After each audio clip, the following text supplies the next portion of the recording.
Bonsoir les amis, j'espère que vous allez tous très bien, très content de vous retrouver pour cette nouvelle vidéo débrief de la victoire de l'Argentine, 1 but à 0 en finale de Copa América contre la Colombie. Qu'est-ce que ce fut dur ce match? Parce que déjà, le match était très tard ici, mais après, il y a eu un décalage, un retard du match, 1h20, je pense. Ça a été reporté de 1h20, donc on a dû attendre avant que le match ne commence. Ça a commencé à la mi-temps. Il y a également eu 25 minutes de pause au lieu de 15 minutes habituelles. Donc, qu'est-ce que c'était compliqué ce match-là? Mais finalement, la victoire est au bout et c'est le plus important. Lionel Messi et l'équipe d'Argentine font le back-to-back et remportent 3 fois consécutivement la Copa América, la Coupe du Monde et encore la Copa América. Messi, avec 45 trophées, efface le record de Daniel Alves en termes de trophées remportés dans la carrière et remporte son 45e trophée et sa deuxième finale de Copa América. Mais qu'est-ce que ce fut compliqué parce que c'est pas un match qui est fou. Et dans ce débrief-là, on va pas parler de grand-chose dans le match parce qu'il y a eu des faits intéressants par moment, par-ci, par-là, mais c'est pas non plus le match du siècle. Mais on va revenir sur certains éléments qui ont fait le succès de cette équipe-là lors de cette Copa América. Déjà, avant de passer à ça, j'aimerais dire un mot sur Di Maria qui a joué aujourd'hui le dernier match de sa carrière avec l'équipe nationale d'Argentine. Il est plein d'émotions. Il est d'ailleurs en train de faire une interview d'après-match. Il est sorti tout en larmes et tout. Et il lui faut quand même un hommage parce qu'il a accompagné cette équipe-là avec Lionel Messi pendant des années, des années. Il a été absent lors de la finale en 2014 que l'Argentine a perdu. Ensuite, lorsqu'il a été présent lors de la finale contre le Brésil, c'est lui qui marque ce but-là. En finale de Coupe du Monde contre la France, il marque le deuxième but également. Il fait une prestation ins-ins-L. Et ce soir également, il fait un match plutôt correct parce que dans l'ensemble, le match n'a pas été foufou. Donc, à l'image du match, il fait quand même un match plutôt correct comme la plupart de ses coéquipiers. Donc, il mérite quand même ce vibrant match-là. Il mérite de sortir par la plus grande des portes. Son dernier match, une finale de Copa América qu'il remporte et le troisième trophée consécutif qu'il remporte avec cette équipe d'Argentine-là aux côtés de Lionel Messi. Alors, ensuite, on va parler de Léo Messi, évidemment, qui, dans ce match-là, est passé par toutes les émotions. En premier mi-temps, il a été victime d'un choc avec un joueur de la Colombie qui lui a pratiquement arraché la jambe, on va dire. Sa cheville a gonflé. Et malgré ça, c'est quand il est sorti qu'on a même vu les images. Mais malgré ça, il a insisté, il a joué quelques minutes en seconde mi-temps avant de se faire mal et de sortir. Il était tout en larmes. Franchement, c'était très triste à voir. C'était compliqué à voir de voir Messi comme ça sortir en larmes et tout. Et franchement, à ce moment-là, même s'il avait gagné la Coupe du Monde, même s'il avait déjà gagné la Copa aussi, on avait envie rien que pour ça, pour ces images-là, pour ces émotions-là, pour le fait qu'il ne puisse pas terminer ce match-là, de voir ses coéquipiers porter leur équipe et le faire gagner ce trophée-là. Et ça a été fait, ses coéquipiers l'ont aidé, ses coéquipiers ont porté l'équipe, même quand ils n'étaient pas là, ils ont gagné ce match-là, 1 but à 0, et lui ont offert ce trophée-là. Donc, match plein d'émotions pour Messi qui est sorti, qui a pleuré et tout, mais actuellement, il est en joie parce que son équipe a gagné. Et le fait qu'il pleure également en sortant, je me demande si ce n'est pas un signe qui prouve que c'est peut-être l'une de ses dernières compétitions internationales qu'il est en train de disputer. Parce que c'est pas anodin de le voir sortir comme ça et pleurer, surtout après avoir déjà gagné la compétition. Et après avoir enchaîné également la Coupe du Monde, peut-être qu'il se dit qu'il est temps pour lui aussi de tirer sa revanche. Donc c'est peut-être à cause de ça qu'il pleure également. Mais en tout cas, l'essentiel est fait. L'Argentine est championne numérique et franchement, ça fait kiffer de voir cette équipe-là. Maintenant, globalement, pour revenir sur le match, c'est Lautaro Martinez qui a été buteur.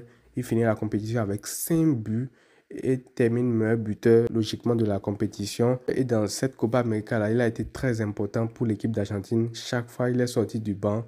Chaque fois, il a fait du bien. Et même quand il a été titulaire lors d'un match donné, il n'a pas fait du tout tâche. Et lui, c'est quand même une grande histoire avec cette équipe d'Argentine-là parce que souvenez-vous, lors de la Coupe du Monde, il était remplaçant. Il a été relégué sur le banc par Julián Alvarez. Lors de cette Copa América aussi, ça a commencé pareil. Sauf que chaque fois qu'il a été un super sub, chaque fois qu'il est rentré, il a été clutch. Il a aidé cette équipe d'Argentine-là à atteindre leur objectif, remporter la Copa América à nouveau. Donc franchement, c'est une histoire qui est très belle pour lui. Et surtout que quand on se rappelle euh, qu'avant cette Copa América-là, il y avait un match amical où Messi lui a offert 2 buts, soit un penalty et une action, il lui fait une passe D alors qu'il pouvait tirer. Et plusieurs personnes pouvait s'interroger sur le fait que pourquoi Messi ne cherche pas à marquer plus de buts, à faire plus de statistiques pour rattraper un tel à des classements donnés. Mais j'ai envie de dire que ça ne sert à rien en fait, parce que c'est ce genre de geste-là que Messi fait qui fait que à la fin de la journée, toute l'équipe a envie de se battre pour lui. Et là, vous voyez un Lautaro Martinez qui n'était pas du tout en confiance, qui était largué dans l'importance dans l'équipe par un Alvarez qui, grâce à cette confiance accumulée là, lors de ce match amical, ce doublé qu'il a mis et tout, je ne dis pas que ça fait tout, mais ça participe quand même à lui redonner un peu de la confiance parce que vous savez qu'un attaquant qui est bien, un attaquant qui est en confiance est plus apte à faire des grands matchs et tout. Donc, ce moment-là, lors des matchs amicaux où Messi a été altruiste, voilà, aujourd'hui maintenant ça lui a été rendu et c'est ça aussi qui fait un peu la grandeur de Messi, c'est que tout au long de sa carrière, c'est vrai, il a eu des périodes, surtout quand il était très jeune, où il chassait les records comme Ronaldo, même s'ils étaient moins visibles, en tout cas il cherchait à marquer, il était un peu, je vais dire, égoïste sur le terrain et tout, mais là, depuis un bon moment, il a décroché, il fait des passes D, il laisse des penalties, d'ailleurs même tout au long de sa carrière, il en a laissé des tonnes. Et là, aujourd'hui, maintenant, on voit encore pourquoi être aussi grand d'esprit comme ça, ce à quoi ça sert. Parce que un but de plus ou deux buts de plus ce jour-là, au lieu de Lautaro Martinez, n'aura pas changé grand-chose à la carrière de Messi. Mais ce trophée en plus, j'ai envie de dire que ça ajoute encore un point en plus sur la carrière qu'est en train de faire Léo Messi avec sa sélection. Parce que là, imaginez-vous, il est en train de faire une fin de carrière parfaite avec l'équipe d'Argentine qui est en train de, franchement, rentrer dans la légende à jamais. Là, il vient de passer les 45 trophées pour devenir le joueur le plus titré. Je ne sais pas s'il y aura un autre joueur qui va le faire. Et rendez-vous compte qu'aujourd'hui aussi, il a joué sa huitième finale euh, avec une sélection internationale, ce qui est aussi un record, je crois.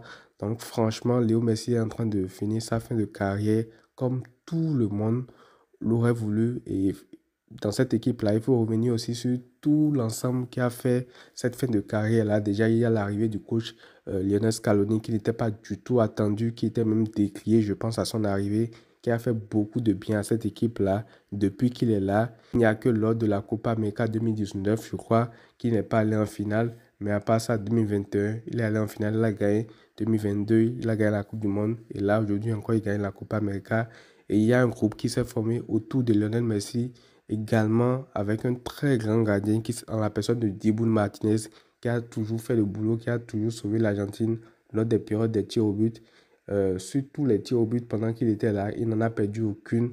Et il a arrêté 8 tirs au but sur 18, ce qui est quand même une statistique énorme et qui fait de lui un acteur majoritaire de la carrière de Léo Messi. Je pense que dans la carrière de Lionel Messi, après Pep Guardiola, il aura été le joueur le plus influent ou la personne en tout cas la plus influente sportivement dans la carrière de Léo Messi parce que il lui permet de gagner cette première Copa América là en Coupe du Monde.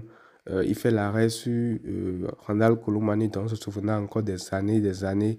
Là, dans cette Copa América là, contre l'Équateur, l'Argentine n'a pas été du tout bonne. L'Argentine se fait prendre au piège de l'Équateur. L'Argentine va au tir au but. Pas de problème, il est là encore pour sauver les meubles. Et tout au long de cette compétition aussi, il aura fait des arrêts pour sauver encore et encore cette équipe d'Argentine-là. Donc franchement, toute cette équipe-là, c'est pas forcément l'équipe la plus belle à voir, mais c'est l'équipe qui est structurée physiquement, qui est cohérente, qui fait le travail sans ballon pour compenser avec Messi qui n'a plus les jambes d'avant. Et franchement, ça leur réussit plutôt bien. Et même dans ce match-là, j'ai envie de dire que la sortie de Messi a équilibré encore plus l'équipe, leur a permis de défendre à 11 contre 11 et leur a permis d'être beaucoup plus solide et d'exploiter en fait cette occasion-là qu'ils ont trouvé une belle passe de Lo Celso, très très belle passe d'ailleurs pour Lo Celso qui envoie Lautaro Martinez en profondeur, qui n'a plus qu'à pousser le ballon et a marqué le but victorieux pour l'équipe de l'Argentine. Donc voilà, l'Argentine est championne d'Amérique et c'est amplement mérité pour cette équipe-là. Je suis très très content et en tant que fan de Léo Messi, on est tous très contents. On a hâte de voir la finalissima qui va opposer peut-être l'Argentine de Léo Messi s'il est toujours en sélection face à l'Espagne de Lamine Yamal. On a hâte de voir ce match-là. Et avant de conclure ce débrief-là, j'aimerais quand même dire un petit mot pour cette sélection de la Colombie-là, menée par James Rodriguez qui a fait une compétition exceptionnelle. Un but, une passe décisive, je crois, il bat le record de Léo Messi. qui était de 5 passes décisives, comme je l'ai dit dans l'avant-match. Et ça me fait un peu de la peine de le voir aussi pleurer comme ça, vu qu'il n'a pas été au bout, il n'a pas remporté cette compétition-là. Mais ils ont fait une très bonne compétition, une très belle Copa. Ils ont été l'équipe la plus belle à voir jouer. Ils ont produit du jeu, ils ont marqué des buts. Mais cette fois-ci, ils sont tombés face à une équipe de l'Argentine qui est très difficile à faire bouger et tout. Et là, à l'instant, Emiliano Martinez vient d'être élu même gardien de la Copa América, ce qui confirme encore plus ce que je disais par rapport à Luis Rodriguez, bien sûr, élu meilleur joueur de la compétition. Donc voilà, tout ça, c'est très beau à voir. Encore un nouveau trophée pour remplir l'armoire trophée de Léo Messi, qui est maintenant incontestablement le joueur, je pense, avec la carrière la plus réussie que j'ai vue dans ce sport-là. Donc voilà les amis, la nuit blanche n'aura pas été vaine. On est tous très contents pour Léo Messi. C'est tout pour ce débrief-là. On se retrouve maintenant pour commencer à parler de l'actualité du Barça, la saison qui va reprendre et tout ça. N'hésitez pas à vous abonner si ce n'est pas encore fait pour toutes ces vidéos-là qui vont venir sur le Barça. Et prenez tout soin de vous et à très vite.